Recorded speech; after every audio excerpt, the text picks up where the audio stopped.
Hello.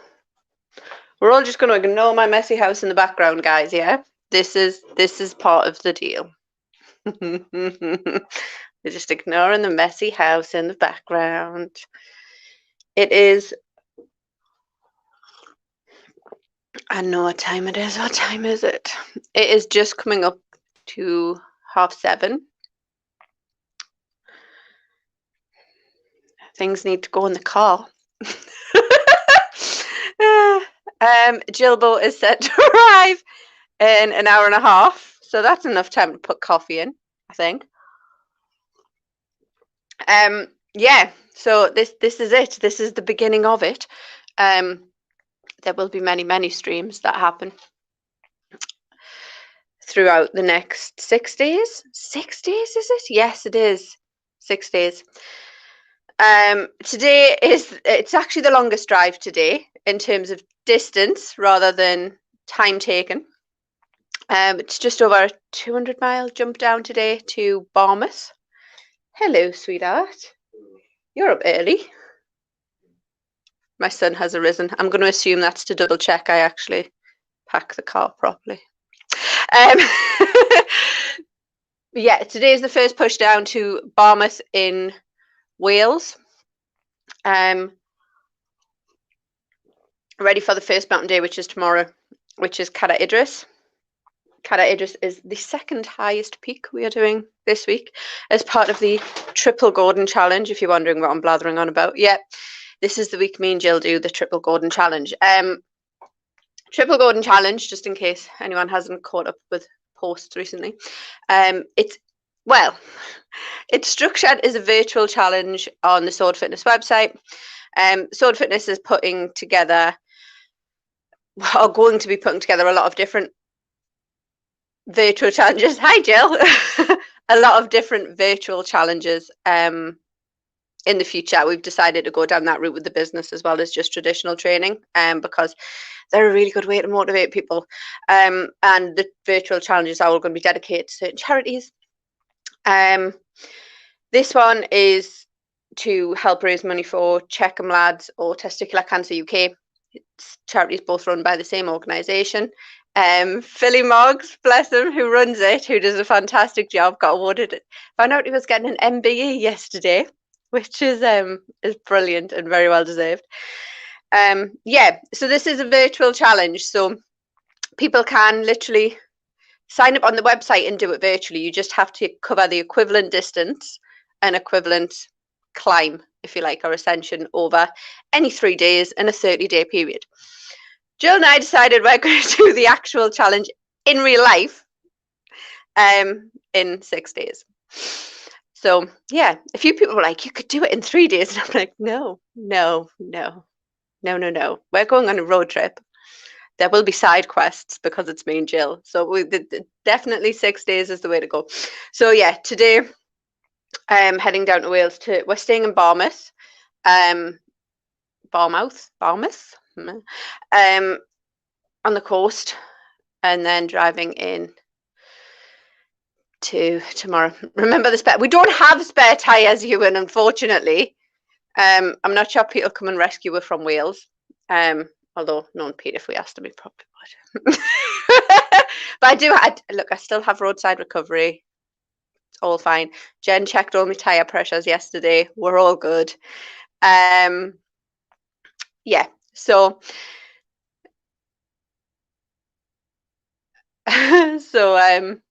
yeah, that's that. Yeah, Jill, this is how this started. I'm just going to put this up. Jill messaged me 5 months ago and went, I've got this week off. Shall we do something? And I was like, what do you want to do? And she's like, I don't mind. Just book it and tell us. So now she's in this situation. And clearly hasn't learned from any of her past mistakes about when we ended up walking the corpse way. So yeah, hey Hobie. Yeah, see, this is the thing. Ewan's got family in Wales, near Wales. Hobie's up in Scotland. We know a lot of people in a lot of places. We're fine. We're fine. We might be covering 900 miles. That is the actual drive length, the mileage for this coming 6 days. But but we know a lot of people in a lot of places. I'm sure we'll be fine. So yeah, I'm just going to keep drinking coffee, put my bag in the car, and that's pretty much it. Me and Jill have very thankfully reached the age where we've decided that tents aren't going to happen when we're doing 3 mountains in the space of a week. So we have bed and breakfast in one place. Wales, we have an actual bed and breakfast with an ensuite shower and everything. To do Great Gable up in the lakes, we have a camping pod booked, because if anyone's ever done Great Gable before, you know there's only really one campsite that's very accessible as 2, and we're staying at the Wasdale Head National Trust campsite. Yeah, and they have nice little camping pods, so we're staying in those. And then in the Isle of Arran, we have cute little like bunkhouses booked. Shore Lodge, that's where I was staying there. And again, beds, real beds. So yeah, we're not doing the tent thing, because that just seemed insane, quite frankly. So we do have slightly more comfortable accommodation than tents booked everywhere we're going.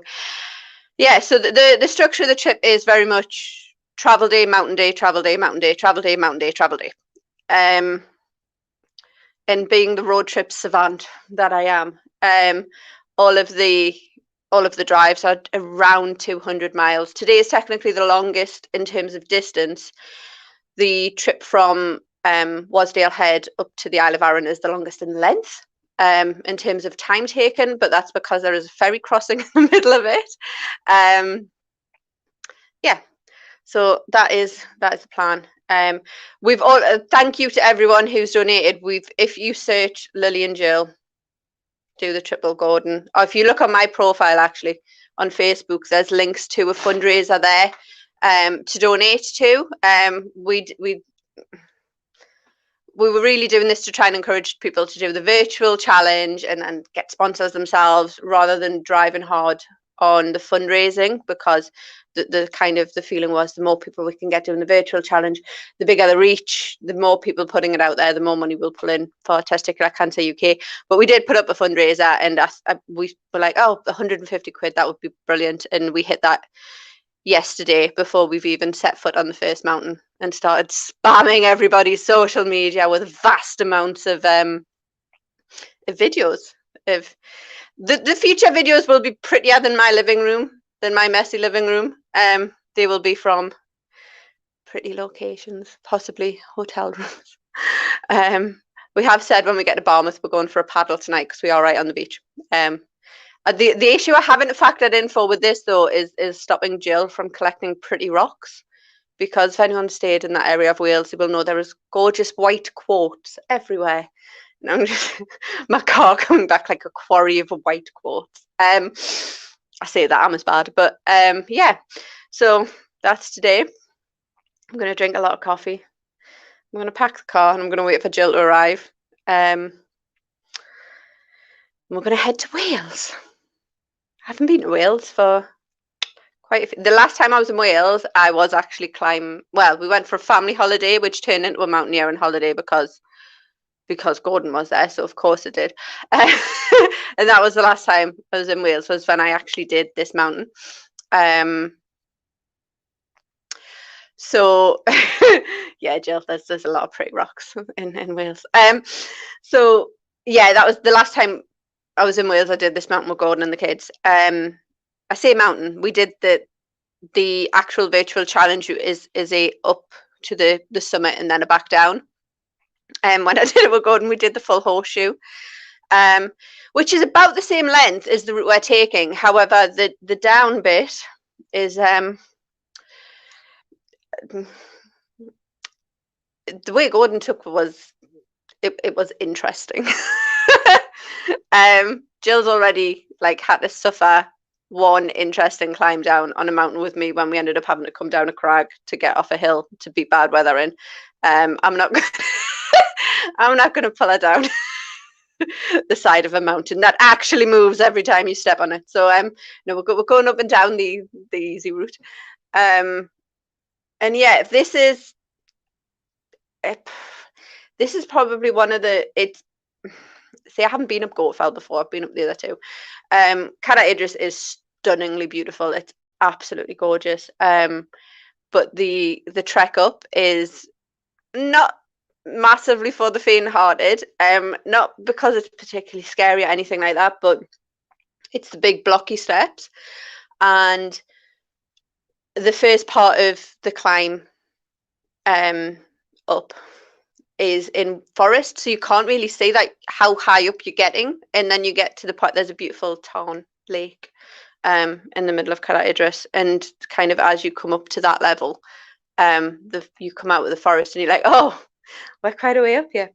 So yeah, I'm going to, so yeah, this is the start of a 6-day adventure.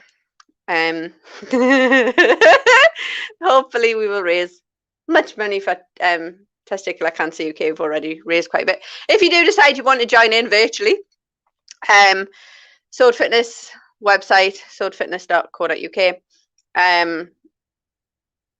There is, you literally just find the challenge button and join, and that's it. You need tracking software to show how far you've gone. It's any 3 days within the 30-day period to match the distance and the height climbed. You can do it up and you can find just a reasonable hill locally and just keep going up and down if you want. Doesn't matter, as long as you do it. Or if you want, you all know where we're going. If anyone has a day off this week and fancies doing a mountain, just meet me there. Just meet me at the base of the mountain. We'll just come up with it. It'll be fun. Great Gable's not that far away. You just can nip along the 69 and be there in 5 minutes. Yeah. Okay, guys, I'm going to disappear.